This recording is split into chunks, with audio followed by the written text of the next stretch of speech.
Hello and welcome to the White Eagles podcast. I'm your host Mitar. Thanks for tuning in. If you don't know who I am, I don't blame you.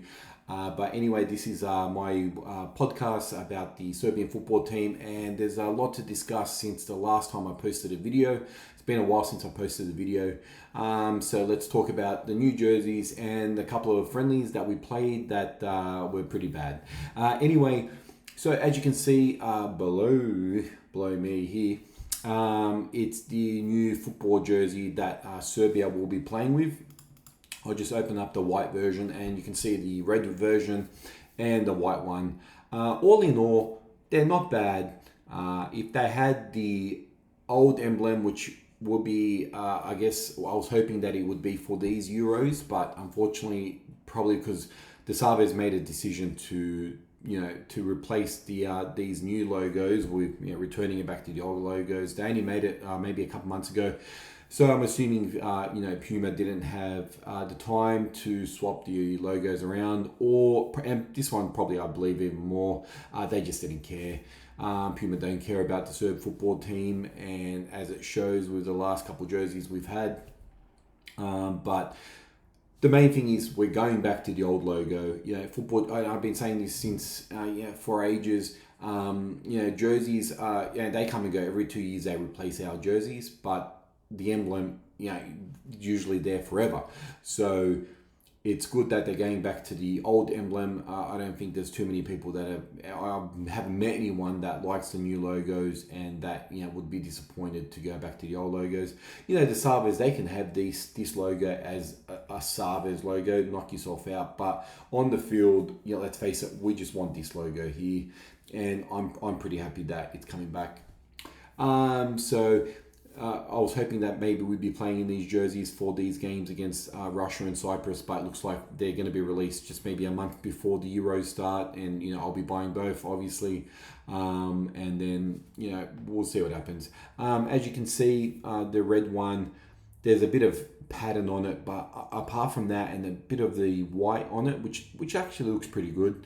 It's pretty basic jerseys. And then on this white one, you can see this little here. That's the mountains in Serbia called the Devil's Peak. They've incorporated on here. I thought it was going to be a little bit more maybe on the jersey on the front of it. It'd be more in there, but on the back, as you can see, it's still got here, and then that Devil's Peak here, and then just the blue stripe here. Apart from and Serbia here, what are you gonna do?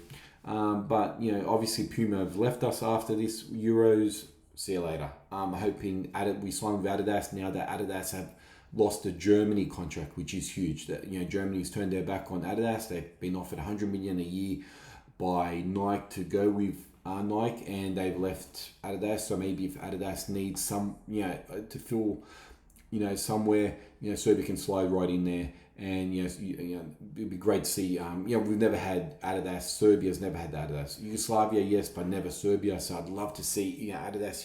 If anyone from Adidas watches this channel, please sign the Serb team up. It'd be fantastic. So that's all I'll say about that. Anyway, let's talk about this game against Russia. Obviously, we've lost 4-0. Not too sure. I mean, this red card pretty much killed the game for us. I'm not sure why Gage even had to pull him back. It was just a friendly. And the keeper saved it in the end.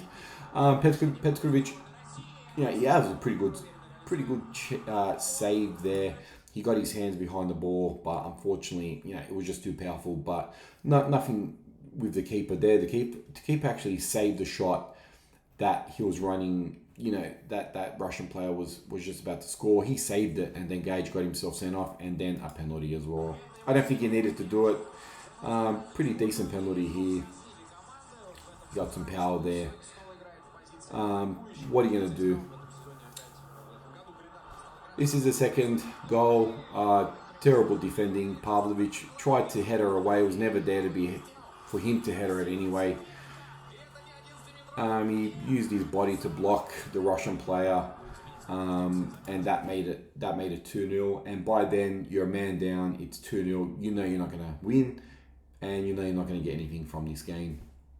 Now, This goal really pisses me off. This goal really pisses me off. As you can see, there's a Russian player all on his own just over here. This is our right back. And it's pretty simple to see, pretty simple play here to this Russian player who will now pass to this player. And as you can see, this player here, Mihaljevic, I think that's how you pronounce his name, he's calling for someone to mark that attacker, right? He's calling another Serb player to mark him. Guess what, champ? That's actually your player. You're meant to be marking him. You're meant to be marking him. So you're calling for someone else to come around, but that's your job. As you can see, pass there, and look at this. You've got a Russian player right here in the middle. I mean, if as bad as this was, this is just as bad. And easy. That's as easy as it gets. Anyone, I mean, even a Sunday League player could have finished that off. And look at the amount of space he had in our box. He could have scored easily, and he did. What do you say? It's 3-0 at this stage, 54th minute, and you're just hoping that they don't run away. I mean, look at that space. They had about maybe 10 meters on him. And that ball in perfect, and it's a perfect finish. Once again, the keeper. The keeper can't save that. You can't blame the keeper for that. That's just our poor defending and our midfield just poor. And long range shot. Maybe the keeper should have done a little bit better. But then again, who's closing him down? I mean, if you rewind that, who is closing him down? He gets this ball, acres of space. Look where he gets the ball there. Who's around him? Where's the midfield tracking back? Look, you got 1, 2, 3, all these midfielders, and you got the defense there. Look at the space. And who even goes close to tracking him? No one. No one even runs towards him to stop him from taking a shot. Our defense is running back. No one's running forward. The midfield's nowhere. And it's just easy as you want. And honestly, the boys just didn't even seem to like they cared. Look at that. Look at that space. Poor. And I can't even blame the keeper there. I said earlier he probably could. Nah, I can't even blame the keeper there. That was just shocking. And the best part of this game was when it ended. And that's all I want to say about that. Let's move on. Anyway, so then we fast forward 3 days later against Cyprus, and if you think you got any better, well, it kind of did, but 1-0 against Cyprus, poor. And this is just our solitary goal. Mitro missed a penalty. He probably needs to get away from taking penalties. But this is the free kick. Lazar Samicic finally gets a start, and he actually did pretty well in that first half. Good on him. And this shows a bit of his initiative, a bit of his forward thinking. He gets the ball in. The Cyprus defense isn't ready. The Cyprus war isn't ready. But he's like, don't care, I'm putting this ball in. And to our credit, the ref lets it play, gives us the advantage, as he should. It's our free kick. And he puts the ball in, and Sergej Milinkovic-Savic finishes it off. It was about the 7th minute we scored. Mitro missed a penalty as well, but it was 1-0. There he is there. I do think that Mitro his standard has dropped a lot since he's gone to. I just don't think he's that good. Maybe his standards have dropped because he's in a league now that the standards are low. Good finish by Sergej Milinkovic-Savic.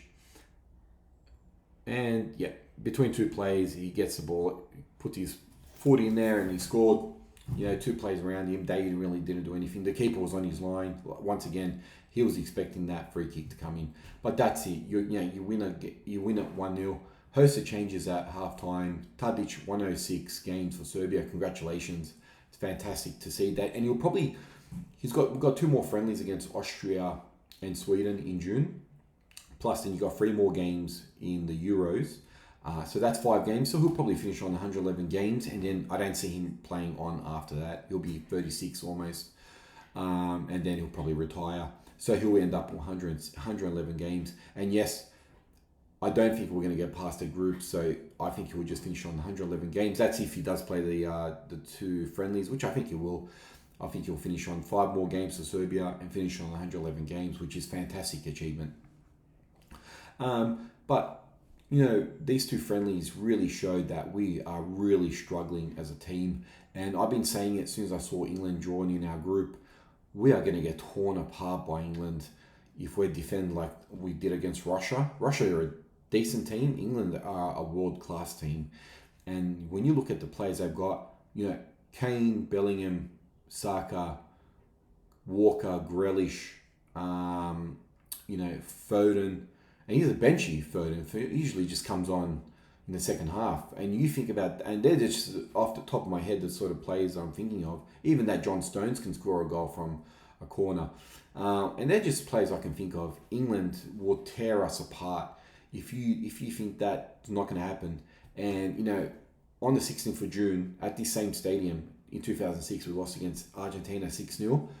The same date, the same stadium, the same month, we're playing England. So you could easily see 6-7-0 again, if not more, against England.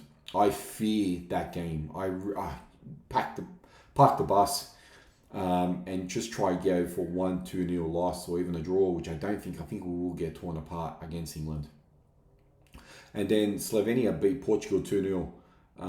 And we're beating Cyprus 1-0 and losing against Russia 4-0. So you can see we got some problems. They signed Pixie for another 2-year contract.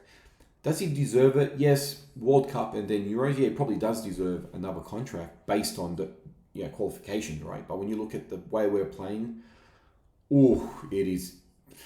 I'm gonna say I wouldn't have given him the contract. I know Jose Mourinho right now. I played it on my Instagram and my Twitter, mucking around. I would beg Jose Mourinho to come in and coach Serbia team. I'd give him. He's free. With only 85, 86 days till Euro start. I'd give him that 3-month contract and see what you can do. He's got a long history of playing or managing Serb players. Could he do it? I think he probably could do it and lead us to the Euros. Would he? I mean, maybe. Why not? But obviously, since they've signed Stojkovic, that's obviously wishful thinking. It's not going to happen. But wouldn't it be fantastic if it did happen? Not going to happen. But anyway, I did post this photo. Mozart Sport posted it with the updated emblem. So if you went back to this old emblem on the jerseys, it actually looked a pretty good jersey, and you actually say it's actually something we wanted. But unfortunately, the sub is sticking with the old emblem. But you look at this, I reckon this would be actually pretty good. With the emblem, I actually posted. I found this on eBay. Actually, I don't have it on my eBay on my channel here. I don't have this on my channel, but red, blue, white with a training kit. I think that it would actually look pretty good. I can't find it now. I think Serbian Footy actually posted it as well. Where is it? Here it is here. So I found this yesterday on eBay, just looking on eBay for Serbia Footy gear. As you can see, that's just a training top, so that's not going to be so. But the shorts, that is game shorts, blue and the white. So as you can see, we're going back to the red, blue, white, and you just look at the photo underneath me with that kit. It actually looks pretty good. Red, blue, white. I think we'll be the best dressed team at these Euros. And hey, why can't you look good while you're getting smashed by every other team? So I think we'll look good, and at least that will lift our spirits while we're seeing England score 6, 7, 8 goals against us, having the red, blue, white combination. I can't see why we can't just tell England, you're going to play all white in the first game. We're going to wear red, blue, white. Just change your socks to something else so we can wear our red, blue, white. I don't think England would have a problem with that. But that is generally not a bad combination, if you ask me, which is something we've always wanted. You go back to the old emblem on that jersey, or the jersey just below me here. I actually think it'll look pretty good. But anyway, we're about 85, 86 days away from the Euros. Is your confidence any better after these two friendlies? No. Confidence even worse. Where is the team that Stojkovic had when we made the World Cup? I don't know where that team's gone. Hopefully it can come back by June. I doubt it. We'll just leave it there. Anyway, I'll try and post another video once there's, if there's new stuff to talk about. But anyway, as you can see, I'm wearing the Umbro jersey from the failed 2016 European Cup qualification.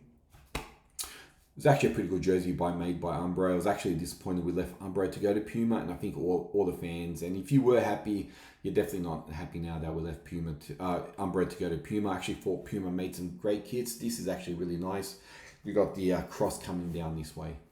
The gold, but as you can see, old emblem, and we're going back to the old emblem. Anyway, thanks for tuning in. I hope you subscribe to my YouTube channel, my Instagram channel, and my Twitter channel, where we talk about all things Serbian footy. Any questions, any comments, drop it on this video, and I'll try to get back to you. Anyway, have a nice day, and I'll see you soon.